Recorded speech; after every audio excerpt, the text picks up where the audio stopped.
Lonnie, thanks so much for hopping on the Next Level Minds podcast, Thank you for having me. especially on like Friday afternoon. I know sometimes it's tough just to keep going after a long week. So I'm glad we're both chatting and high energy today. I think it'll be great. I think you'll bring up my energy. Well, had a little afternoon coffee like 30 minutes ago, so we're rocking and rolling, that's for sure. Get it in. But yeah, I know you're in LA, so how's everything going out there? The sun is out, so that's making everybody happy. People don't deal well with the rain, I've noticed. Yeah, it like never really rains out there, right? Just in winter, it does rain a lot. It's just not really built to handle and capture the rain, which kind of sucks if you're a bit of an environmentalist like me to watch it all like wash away. Mm. But yeah, it's not really built to handle it. We definitely need it. Yeah, and I assume you love going outside for how invested you are in health and wellness. Then when it's raining, you're like, I just want to go on like a hike or something. Yeah, definitely. We're close to the beach too, so it's nice to get out when the weather's good, and that's why we work so hard, is so that we can have a pleasant backyard. Yeah, no, it makes sense. It's like I always tell people you have to invest in what you value, whether it's like your house or a car or trips. Like I know some people who are doing extremely well and they live in a small house, but they go on like 20 to 30 vacations a year. And I know some people who are like, I just want a very nice house. So I'm glad that you mentioned that. I think it's like an interesting perspective to have. Um, so I would love if you could just start off by, I know I see the product behind you. Like I would love if you could start off by explaining what Mobot is. And I know product-based founders can always explain their business and their product better than I can because it's what they're doing every day. So I would love if you could just kind of explain what it is, and we'll get that to kind of get the conversation kicked off. So my MOBO, it stands for movement bottle. That's what it's short for. And it was my crazy idea about 12 years ago, thinking that maybe I could change people's lives in the world with a water bottle. And with my background in physical therapy and with athletes, addiction recovery and trauma recovery, somatic release, yoga, every therapy you can think of, I've been in therapy for a long time. It Hmm. seems, both myself and dealing with it.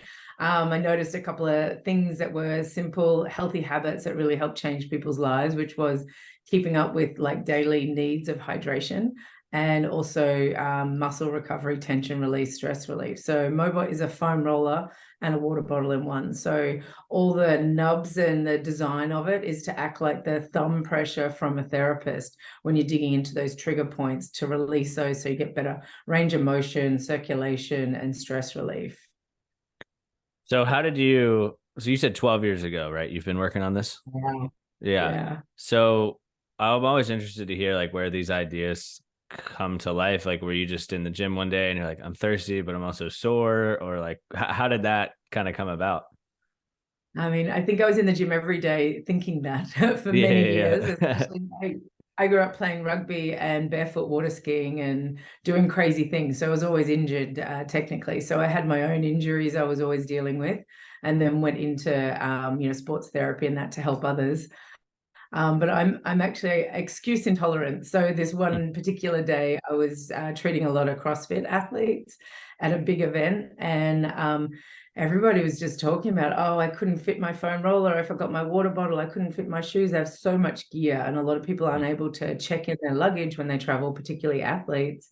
And so I was like, okay, there's got to be a better way. I've always been about reusables and environmentally friendly aspects of everything that I do. So I've always carried around a reusable water bottle since I can remember. And I was like, okay, how can I combine those two? They're two of the most important things you need if you're working out, or I mean, if you have a body and you move, or even if you're sedentary, that like you still need to get that circulation going. Mm. So you don't need to be an athlete to get the benefits from it. But on this particular day, it was a lot of athletes complaining about everything. And so my mind was going crazy that night, going, there's got to be a better way. And when I had the idea, I honestly thought this has got to have been done. It's almost too simple. Mm. And I'm really big into brands and patents and protection and stuff like that. I've done that before. So that was the first thing I did, was search if it had been done before and patented, and it hadn't. And I literally got my ass on a plane to America, found a lawyer, started patents, and then went straight to Taiwan, door knocking on factories to see who would take us. And that was not easy. We Whoa. got a lot of rejections and disasters in the R&D stage.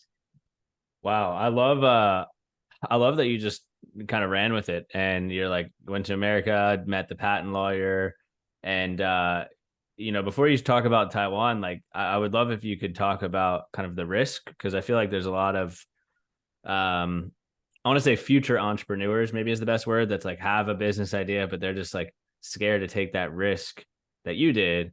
I'd love if you could kind of unpack that a little bit. Yeah, I think it's all risk, but I think I'm not risk adverse. I'm definitely a calculated risk taker. Hmm. Interesting that COVID didn't allow me to be a calculated risk taker. It was like make a shit decision or a shittier decision. It was like, oh my God, it Mm-hmm. was like mental. So it was definitely like the Olympics of business, I feel like. I'm not sure if I've got the gold yet, but still trying. I started my first business in high school. So I think I had got myself used to taking those more calculated risks a lot more quickly. I have failed a lot in my life, and I even say Mobot and me. Can I swear? Yeah, do your Yeah, thing. okay, great. Profanity is Australia's like second language. Yeah, that's funny.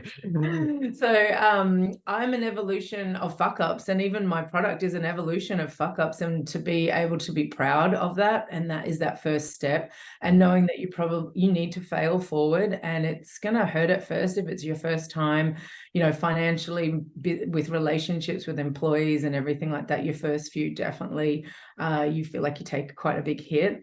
But even in the design of the product, it's not my original design. It wasn't Mm, possible to mass produce and scale my original design. So we went through a lot of different things where I was super upset about what I mm, originally wanted. And, lo and behold, it has worked out better and it does a better job than I look back on my original design. So I kind of like to talk to that with people because everyone's like, wow, this is amazing. I was like, that is not what I originally started with, just because the manufacturing capabilities weren't able to do it at the mm, time. So it's kind of the same with like business and starting to dip your toe. I went small in the beginning. I started, businesses in high school, and I've had lots of different businesses from like recruiting, real estate mm. development, health and wellness, gyms, spas, stuff like that. I feel like I've got a lot of great like a crucible experience across many different industries, which has really helped me this time. And that's what I'm always encouraging people when they want to get started is to try as many things as possible. Even if you don't try a business, go work for that business, go see what it's like under the hood, and then see if that is something you can develop and endure, because it is about endurance. I love that you mentioned, well, two things. I love the endurance side. I'm actually reading a book right now called The Book on Mental Toughness, and it talks about like endurance and discipline and all that. But I really love what you mentioned about like just go try things. I think a lot of people like see entrepreneurs like, oh, like that's so cool. And they're just lucky that they have this business. But it's like hearing you're like, well, I had all these businesses in high school. I failed many times and the product wasn't what it originally started with. And I went out and like tried things. So I love that suggestion there because for those listening, I think it's like, oh, well, you want to start I'm looking at a golf course outside right now. You're like, oh, you want to start a golf course company? It's like, well, we'll go work for one and see Yeah. if that's something that you'd like to do. It's like, and you did that. And especially like you were starting in like the health and wellness space because you're talking about the CrossFit stuff. So do you think having that background of like health and wellness and fitness and being around that like really helped you pivot to start Mobot? Oh, definitely. Like it's all come together for everything that I've ever done with Mobot. I had never patented a product. I'd never done manufacturing. I'd never gone online. I'd never done Mm, CPG. I'd never done a lot of things that I'd done, but I'd done enough in enough areas to like figure it out. And that's what you become good at, is being resourceful and figuring it out. Like literally they say building the plane on the way down. And you take that leap. I now say building the plane on the way up. Thank you. No, no more downs. yeah. Yeah, definitely. And the health and wellness, so what I really find, and this is why I love encouraging young kids particularly to go into sports when they're younger, that mental toughness that I got from competing in sports younger is a really good transference into business, because you need that mental toughness to be able to know what it means to go past that point of feeling like failure, that you can recover and get back up. So for me to be in a recovery-based business excites me, because I think everything in life is about recovery. You know, whether it's a bad pickup line, a bad meal, a bad whatever, how you recover and learn to recover is everything. Agreed. It's what do they say in Rocky? Like, it's not how hard you get hit, it's how hard you get hit and get back up, type of thing. Yeah. So And that getting back up, it doesn't get easier, but you just get more, you get used to it. You know, you mm, really do get used to it. So it does build another muscle that you really like. I encourage entrepreneurs when I meet them, and I work with a lot of startups, to go and do a lot of things outside of your comfort zone, not just in your business. Go learn a new skill, go see what it takes and see what you've got to find out. It takes, I think, at least 3 months of fully committing to something, whether it's a hobby or a business or a passion, to know if I have what it takes to take this to the next level, because it will test you. agreed. And you said 3 months was kind of that commitment to really like understand more, I think right? so. Yeah. Yeah. And I want to preface that by saying, like you said, all in. It's not like, oh, let me try this for 3 months while I'm working a corporate job for 50 hours and I'll do my side hustle for five. It's no, like 3 months of all in and then kind of reassess. Is I think you're Well, on the side, I encourage people to, if they've got a job and a good paying job and they're looking at a transition into, into business from corporate and stuff like that, to keep their job and keep payment as long as you can, right. like until like you really, really hate and you can't manage it. Because it doesn't get easier. You think it gets easier by getting that off, but then you are fully all in, and then it's all on you. So you kind of have to have your resources in check, and also your support system, as well, needs to be like really positive towards, helping you build that dream. Any dream stealers can like go take a hike. Yeah, agreed. And I think it's like, I think that's super important. Like, I do this podcast outside of a corporate sales job, and, it allows for flexibility, and, it pays great, and it opens up the door for me to do this. And, but then I speak with people sometimes, and it's like, when should I make the jump? And it's like, my opinion is like, when making the jump makes sense is when your business would take off significantly more if you were able to dedicate 40 to 50 hours versus 10 to 15. But I Mm. think it's that like a raw, honest conversation with yourself of like, oh, it makes sense, but like, does it actually make sense? And getting some opinions and stuff. I like, do you kind of agree with that whole like when to make the jump period, or what are your thoughts there? Yeah, definitely. And I've found that, the further you go through, it's always about asking for help and asking the right question. And I believe I'm a big question asker, and I believe the quality of your questions determines the quality of your life. So getting really good at honing in on what you need an answer to, and then directing it to the right person. Because I know for years I was asking the right questions, but to the wrong people. So I was getting a very mixed bag of advice back. And when I started to get a lot more like smarter and different diverse people around me to help answer questions, I was like, oh my God, I've just been asking the wrong people as well. Yeah, and I want to expand on that, because you made me think about a question I got the other day. This guy like randomly reached out to me on Instagram and was just like, "Hey, I'm just getting started with what I'm doing. Like, I'd love your advice." And I was telling him like, people, people, people. You have to surround yourself with the right people. And I'm blessed to have a great network from doing this podcast, of having 140 plus entrepreneurs that I've spoken with. And he's like, "Well, how do I do that if I don't have a podcast and like I don't have like a personal brand?" And I was kind of just like, I don't really know, like what was your like suggestion there? Because I think people run into that a lot of like, how do I meet these people type of thing, you know? Yeah, it's a lot of networking. And everything is relationships. I know the further we get going, and the things that we like, honestly, like even surviving COVID was the relationships I built before that all happened, Mm. that we're there for each other. And it's not just a win for me, it's a win-win-win. How are we going to get a three-way win? And working on whether it's like you and me, and then both what we're working on, how is there the multiple ways of wins for each other?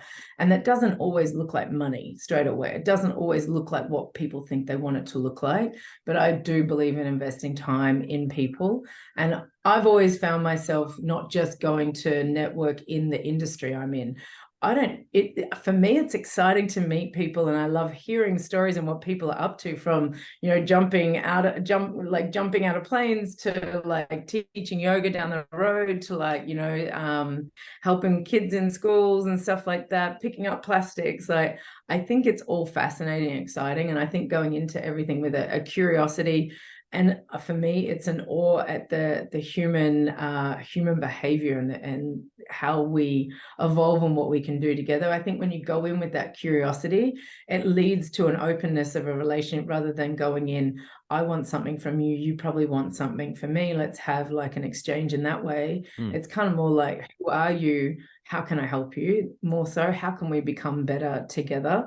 And those build out over time. Like, I know a lot of the relationships I have now are just from me loving getting out there and doing. I love helping people. So it kind of feels easier for me to go out now. But I was definitely afraid. I would never have called myself an extrovert by any means. I would be happy just working away, creating products, and being left Yeah. alone in a weird dark room creating. I love that.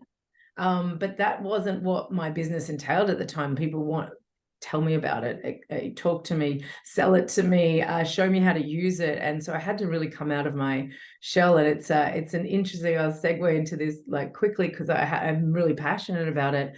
I found myself in like pitch competitions and Mm. networking situations, feeling a lot of anxiety, being well, like doing well enough to hide it, but then getting home and just kind of breaking down, because I was just underneath it, hiding this anxiety of like connecting or talking with people and getting out of my comfort zone, and then going to pitch competitions and things like that for, fundraising. That I was failing epically. And I was like, there were these guys that were just perfect PowerPoint pitches, and there was a song and dance, shitty product, get the money, do it and get out. And I'm like, I have a great product, but I'm shit on stage. This isn't going to go well for me. So I put myself into stand-up comedy, and I became an accidental comedian, and perform, fairly regularly at the Comedy Store here in West Hollywood. And since then, I've turned it into not just like a passion and something that has helped me, it's changed my life. I want it to help others and change their life. So doing things that get you out of your comfort zone so that you can turn up as authentically you as possible is going to change your life and your business life and your relationships, because there's nothing to hide. You don't die. I really thought I was going to die. I promise you. I Wow. thought I was going to die, but you don't. That I love that. I was actually reading her bio a little bit. I was like, wait, did that say stand-up comedian? I was like, I'm just gonna hope she brings this up naturally, and you did. So wait, that's how you got over that fear of just jumping into the stand-up Yeah. comedian space? Yeah. And That's so cool. I would say I got into a habit, back to what we were talking about before, of realizing what were my blocks and challenges and my fears when I was going to business. Mm. And I just became obsessed with not letting it stop me for too long. And I go, okay, what is the hardest or maximum thing I can do to try and rip the band-aid off this fear and open and expose myself? It's not for everyone. And so I've gotten into a habit over the years of, when anything I see over a period of time that seems like a real block for me or a challenge, that I try and find something that will help me get over that. And I tell you what, stand-up comedy is probably one of the hardest things I've ever done. Yeah, like how does that, like, do you write like a script, or do you improv? Like that's always so unique to me of like how this comes about. Turns out I'm quite good at writing, and I love it. I actually Nice. prefer workshopping with other comedians and helping them with their sets and stuff. I feel I'm dyslexic, so I feel like I see things that aren't there or that shouldn't be there. I Mm. see things very differently. So I used to struggle to write because I was embarrassed of that, and sort of embracing it as my different, point of view on life. It's definitely helped, because a lot of the things I even do accidentally, because I am dyslexic, are actually funny, and a lot of people do them. I do a lot of things back to front. And being Australian too, we're a little bit more like cheeky and quirky anyway. So we're like, love a good story and a good laugh and stuff like that. So that got to weave into it. But just being able to walk on stage where you've got a whole room of people, where the expectation is to make them laugh, Mm. that is what they're there for. It's a lot of pressure. Yeah, I have a couple Australian clients and they'll like talk to me like a business level conversation and I'll be like, "Did you really just like make that joke right now?" Like it's so out of left field, but it's like hilarious. It's just their personality, you know? It is. There's a lot of what we call larrikins down there. They're always like, and everything at home is kind of like, if it's like two bad decisions, you're like, oh well, do it for the story. If we survive, we have a story. Yeah, yeah, yeah. At least you have a Oh, story that with was it type of thing. stupid, but we lived. Yeah, at least you got something to talk about, right? Oh, that's funny. So, all right. So you're a stand-up comedian and you start doing that, and then does that kind of help perfect your pitch a little bit? Because you mentioned you had the product down, but then people were going up and just doing the song and dances you mentioned. So was that kind of like step two of like now you're in these presentations and it's going better? Like what's after that? Yeah, because it was pretty much self-funded for the first part of it, and Hmm. then we had a small investor coming in, and he was coming in for quite, I think, quarter or half a million at the time in the early stages, and then he had to pull out last minute. Hmm. I'd already spent our water cash on everything else, thinking this is coming in, and then I was kind of a little bit like fucked, you could say. So I had to learn Yeah. about fundraising really fast, and because I was still new to the country, there was not a lot of like traditional funding opportunities that I qualified for. So I didn't have the options of getting SBA loans and things like that. So I really had to fundraise. And so I learned that the hard way. Definitely that plane was being built on the way down, not up. Yeah, on that one. Yeah. And so that one was on its way down. And I definitely realized, obviously, I knew my business, I knew my numbers and stuff, but because I had such stage fright in front of people, it just wouldn't come out right. It would just, it would, I just look like such an idiot. And they'd walk away and think I didn't know about my business. And I really, really did. So the biggest thing that comedy has done for me is really shed that skin of letting that what I know, my knowledge, come forward and come out in a way that is received by others. And so, like, you don't get feedback from people in comedy, but in a pitch room, you're getting shot arrows like at the heart, like a lot. And most of the time, it's kind of just to test you, because I mean, I agree, like, who wants to give money to someone that's not going to fail just to like work out in a boardroom? And a lot of that time too, they're trying to see where there's like maybe chinks in your armor or what you've got going on for, financials, or if they can get a better valuation, if you actually Hmm. like are not doing something so well or overdoing the projections or stuff like that. So what I found was it allowed me to be in a room of multiple things coming at me at once and being able to deal with it all, and not feel intimidated at all. And so I guess giving me that confidence to be able to handle anything is honestly, it is hands down changing my life. Yeah, I love that. And is that kind of what you would suggest to others of building confidence of like just get out there and like go after that fear, try things, like put one foot after the other type of mentality, which it sounds like you've done? Yeah, I think the sooner that we can get past this embarrassment stuff, so go do more things that make you embarrassed and feel like an idiot and feel like you can't do it like children used to do, but they didn't even care. That's what we True. need to get back to, because you've built up all these like, triggers or activations to protect us because we got hurt by whatever it was before, whether it was our family, a business, a loss, or whatever. And that is holding us back from being our authentic self, so that we can like step through it, and literally we can achieve so much if we get out of our own way. And a lot of it comes down to not wanting to be embarrassed and caring what others think. Yeah. And I think for the theme that I'm getting from that is like just continuing to put yourself, like you said, in embarrassing situations. And like I feel like the first couple you're like, oh, that really hurt and I'm embarrassed. But then after like the 10th time, you're like, I don't really care anymore, type of thing. So No, it's like yeah. the men that have really got the like dating stuff down line. It's a numbers game. So Mm, rejection is not a thing for them anymore, And if you like love what you do, like even for me, when I'm pitching the product or pitching to people, I love what I do. And I see it as, okay, that didn't resonate with you right now. Kind of in a cheeky way, your loss, not mine. There will be a person, a community, an investor that really resonates with it, and just being willing to not be attached and let it go and be like, mm, okay, thank you for the practice. That's not my person. It's not like a mm. personal thing. Yeah, and then like taking the energy or taking the frustration that you have and then like putting it into action. Like, you know what, I'm gonna take this frustration and pivot it to the next conversation in a positive, energetic way. 100%. Yeah.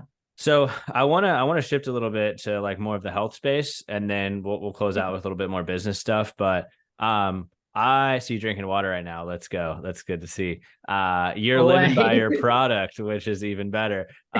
Anyway, so I drink a gallon of water a day and all that, and like I understand like that's what you should do and all that, but like I don't really understand like the true importance of hydration. Like I know you should get a gallon or at least half gallon in a day, but I would love if you could maybe break down a little bit more of like what hydration actually like does. I think the listeners would kind of benefit from that.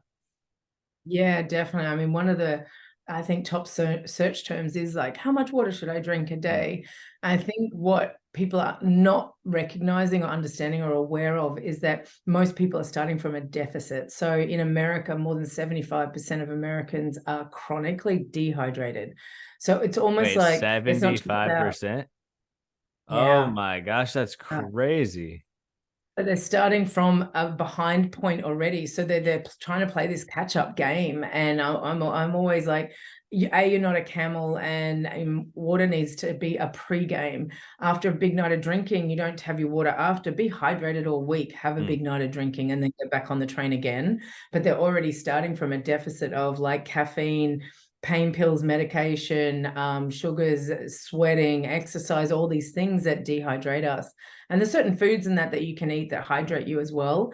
I'm not a big fan of believer that you have to like overdo it, like pushing up to the like gallons and stuff and being beyond that and getting overhydrated. I still think that there is a happy medium in there of being adequately hydrated and making sure that we've got, salts, magnesiums, and Mm. hydration sinking into our cells. So there's intracellular and extracellular hydration. And so when someone's dehydrated and they just start drinking a lot of water quickly and like I'm doing a gallon a day and I haven't even been doing 18 ounces a day, they're going to pee a lot, they're going to have a lot of runoff, Yeah. then they're going to think it's not working. It's kind of like the rain in LA. The first few days is just runoff. It's so dry it doesn't even sink in. It's just like coming through. So it takes a little while for the body to adjust again because it's so used to being chronically dehydrated and surviving like that technically. So is that so I've been doing like I say a gallon a day. I don't track it crazy. I have like one of these 32-ounce bottles. I try to drink four of these a day. So roughly about a gallon. Some days I miss it, right? But like people always ask me, like, do you pee all the time? I'm like, honestly, like not really. Is it just because I'm used to like consuming that Yeah. amount of And look, water now? everyone Yeah. will be a little bit different. Are you working out a lot as well? Yeah, usually at least an hour a day, five, Yeah. six And days a are you a week. So sweater? Do you sweat a lot? I do, yeah.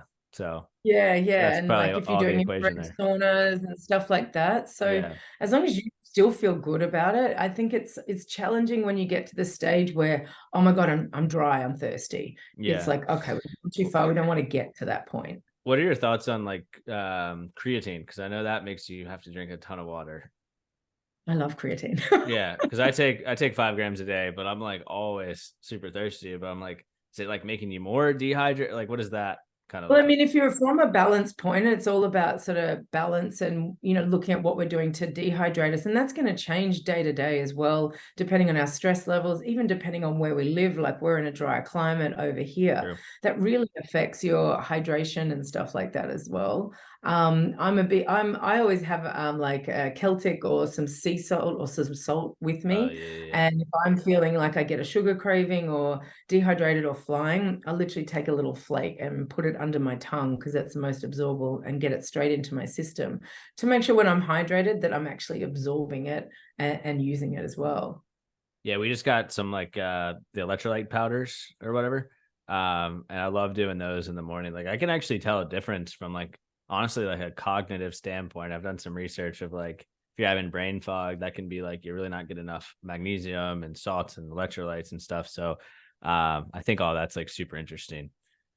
Yeah, it is, and it really is like when people are moody or whatever. Yeah. My two things are like, are you dehydrated and have you hit your head lately? Like, what's Yeah, the attitude? yeah. Or are you not used to getting embarrassed type of thing, right? Yeah. So most people either have a flush of color with that one, so you can tell that one. But if Yep. someone's just generally cranky, I'm like, and I do it. I'm like, when did you last drink water? How much water have you drunk today? And they literally stop in their tracks and they're like, oh, I haven't. I'm like, you're not an asshole. Maybe you're just Maybe dehydrated. they're just dehydrated. Yeah. That's funny. I'm tempted And to name. the other thing to just touch on that quickly is that's Yeah. interesting is that as we age, the reminder or the body's mechanism to let us know that we're thirsty declines. So that's Mm. why I'm really adamant about creating healthy habits, because essentially the body's quite lazy. If you let it get away with stuff, it will. So as we age, it doesn't tell us we're thirsty as much. So we think that we're getting away with, oh, I'm not thirsty, but you've really got to create that healthy habit that you drinking. So I am like committed to that all the time, like every day, the bare minimum that I do, so that I'm creating a habit of hydration. Because as you get into 50s, 60s, and later, you'll probably see like old people, they never drink water. They probably don't Yeah. have as many needs as us at this point, Yeah. but it starts to decline to let you know. So they have their cup of tea and biscuits, but they probably would benefit from a little bit more hydration, but they don't have the habit. Yeah, that because whenever I'm around like 50, 60, 70, and some of them are drinking water, but sometimes I'll just see them drink like a coffee in the morning, maybe a glass of water at lunch. And I'm like, how are you not like cotton mouth and like all of this all day? But that literally answers the question that I've been thinking about, type of thing. So Yeah, it's just not, that doesn't mean it's not good for you and that you're yeah, not dehydrated. It's just, yeah, it's decided to go by nine eyes. definitely. So I was like, before I prepped for, or when I was prepping for this, I was just reading over like, partnerships with like Puma, Nordstrom, Reeboks, TRX, I think was another one. I'm just like Mhm. curious, like I'm always interested to see how partnerships kind of come about. So like, what was that like for you, especially those big brands? I mean, Puma's been around forever. Red Bull, they've been around forever. I imagine it just wasn't like a quick email of like, hey, you guys want to partner up? Like, what was that process like? A lot of those have been relationships Mm. and faith, and boots on the ground. For the first few years, I was turning up anywhere and everywhere that would have me, and I'm like, oh, no worries, that, because I mean it's quite a new concept even still now. A lot of people are still being introduced to foam rolling, let alone having True. it this convenient and in your face and in your hands. So it wasn't even a search term back then. So I was really having to oversell it. So I was offering a lot of workshops and classes for free. Let me train your stuff. Let me come in and do a workshop for your community. I was like for years doing that.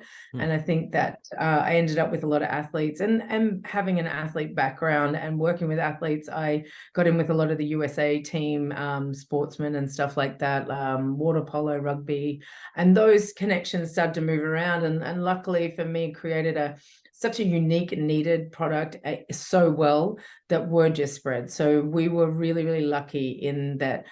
I would say 90% of our business and growth has been organic word of mouth. We've been super, super lucky. I'm so grateful that, because I believe in what I do and I've built it to be such a quality product, I needed it to work at an athletic level first.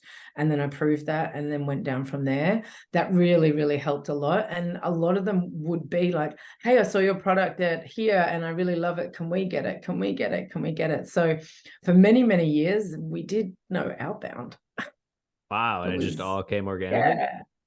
Yeah, I chased up a few. Like we chased like few retailers because they have to be Mm. chased. Retail is not Yeah. the funnest thing if you ask me. But we did a couple of years with Equinox and Nordstrom and stuff Mm. like that, and they were amazing. Beautiful collaborations. We get to customize it, so Oh, get to cool. customize it for their customer for the season, which has been super exciting. But Puma came through. We did a collaboration with a group that was on So You Think You Can Dance. Mm. Those dancers went over to Puma with those Mobots, and Puma was like, our athletes need this. And then they reached out. It's like so many of them come that way. Yeah, the theme I'm getting at is like, don't lock yourself in a room, like you said. Go out and build those relationships, because watch what Yeah. happened.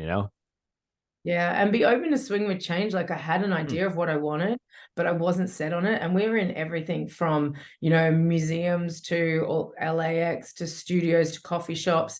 For me, I go where the love is and the understanding is and the relationship is, because you can always build on something like that together. And if you build your product and your team and your community well, you can end up in places you never dreamed of, because it's not like, oh, cookie cutter of like, you need to go into retail, you need to go into fitness. I was like, no, I want to, if it's not obvious and it's crazy, it's more likely that I want to be there. Yeah, so you're touching like multiple channels is what it looks like, right? Yeah, yeah. Nice. I like Like that our biggest approach. channels are customized ones. So like that's like this one with LAX, Oh, where we collaborated with the love artist here in LA, Ruben Roaz, put his love art in the Mobot to work with LAX on their initiative to ban single-use plastic water bottles in LAX. hmm. So it was a huge initiative. It's so huge, and they'd done it like last July or something, but hadn't promoted it. So we were selected as their reusable bottle partner to promote that initiative, and we do a lot of those. How long does it keep water cold or whatever you put in it?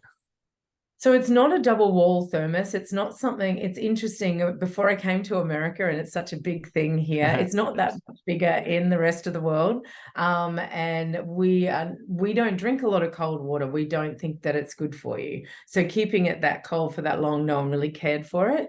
So I never started off with that. Also, when I tested with athletes, they wanted to have more volume, because every time you do double wall, you lose volume and it becomes heavier. And they're like, no, I'm going to use it for what it's meant for. I'm going to drink the water. It doesn't matter.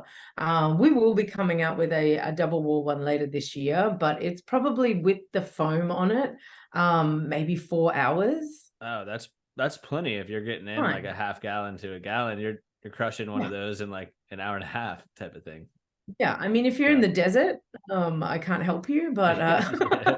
Yeah. You got bigger problems if you're in the middle of the desert you've got type of bigger thing. problems in cold water. Yeah. Yeah. Yeah. Yeah. That's funny. Yeah. So I want to go back to the business side real quick. I just want to ask this like final question as we're starting to wrap up. I think Mhm. one of the biggest hindrances I see with a lot of young founders or just people who want to start their own company is just getting from like that zero to that one level. Like you mentioned, flew to America, patent lawyer, and then from there, like I feel like that was a good 0 to 1 for you. So what suggestions do you have for those that may be struggling with that, and maybe some things that you did? I know you talked a lot about like confidence and trying things, so feel free to summarize that. But I get that question all the time of like, how do I go from 0 to 1? Yeah, it's an interesting one. I mean, it takes a few goes, I think, to get 0 to 1 feel like it's right. Like I did Mm. tried to do it many times and failed before I got there. There was have you heard of the book Think and Grow Rich, Yeah, Napoleon Hill? yeah, it's back there It's actually on my amazing. shelf. Yeah. Everyone needs to read that. There is actually a chapter in there on like, products and not products, ideas, and becoming the person that receives ideas and then can act on it and stuff like that. I'd read that book a few times. And I think when you get a feeling, when you've got something, when you're onto something, like a really strong feeling, like this one, I've had many businesses and ideas, and this one hit me more like a lightning bolt, and it made me want to not tell anyone. And I'm normally for all for like, hey, share it, like get some feedback, keep going. But if you've got something you're not feeling inclined to tell someone, lock it in the vault and just fucking get on with it, and you find a way. So I think the more that you know yourself, you know what you're onto and what you can do. If you've got an idea that needs protection, I highly recommend getting some sort of due diligence done and protection immediately if you Mhm. can. And I'm happy to share like the IP lawyers we work with in Santa Monica. They're amazing. Protection first, and then I think start interviewing, even though people don't know you're interviewing, but interviewing people that can support you on this dream, whether it's building a community, a team, a business partner, whatever you're finding. Start building a team of people around you to see if it's got legs. Like that really does help, because there's only so far you can go on your own. And I've been a solo founder for a long time, and there were times that are just not fun. Just Mhm. not fun at all. Yeah, but you got to have that community around you and that support system, like Oh, you said, right? yeah, you really do. Yeah. No, well, this was an awesome episode. I love like hearing this story. I love the focus on health and wellness and hydration. That's something I'm really passionate about, as well as a lot of the listeners as well. And I love just your theme of like putting yourself out there. Don't be afraid to get embarrassed. Go try things. Like it reminds me of Jesse Itzler, who's Oh, I love him. Yeah, he's yeah. awesome. So Jesse always talks about like build your life resume. And you shared like very similar sentiments there of like the importance of that. So I feel like it's Friday night for me. I'm like, I want to go just try some new stuff I haven't done before. I'm like pumped up over here. So, Go get a patent. I highly recommend two things. Everyone should patent something and everyone should do stand-up comedy. okay. I mean, I'm Yeah, only funny after I've had like 3 or 4 IPAs, so we'll see what happens that's there. But fine. that's my MO for it, right? Exactly. Whatever it takes.